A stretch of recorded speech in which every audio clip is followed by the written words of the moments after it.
আজ একটি গুরুত্বপূর্ণ অঙ্ক দেখাবো আপনাদের। প্রায় পরীক্ষায় এসে থাকে অঙ্কটি। পিতার বর্তমান বয়স পুত্রের বয়সের 4 গুণ। 6 বছর পূর্বে পিতার বয়স পুত্রের বয়সের 10 গুণ ছিল। পিতা ও পুত্রের বর্তমান বয়স কত?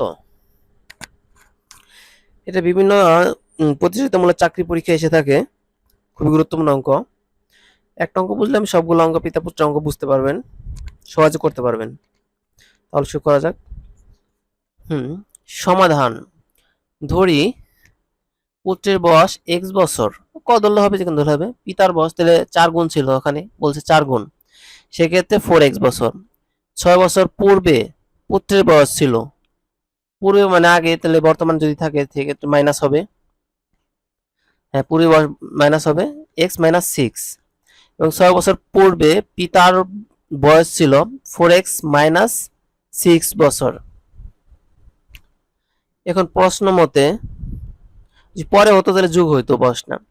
এখন প্রশ্ন মতে 4x মাইনাস 6 সমান সমান x মাইনাস 6 ইন্টু 10, মানে 10 বছর। 16 সাথে গুণ হবে, তাহলে এটা আপনার 4x মাইনাস 6 সমান সমান 10x মাইনাস 60। এখানে পক্ষান্তর মানে উল্টে নিলে 10x মাইনাস 60 সমান সমান 4x মাইনাস 6। এর 10x মাইনাস 4x মাইনাস সমান সমান 60 মাইনাস 6। এখানে 6s সমান সমান 54 হয়, তাহলে x সমান সমান 54 ভাগ 6, সেক্ষেত্রে 9। অর্থাৎ পুত্রের বর্তমান বয়স হবে 9 বছর। এবং সুতরাং পিতার বর্তমান বয়স হবে 4x সমান সমান 4 গুণন 9, 4 9 36 বছর।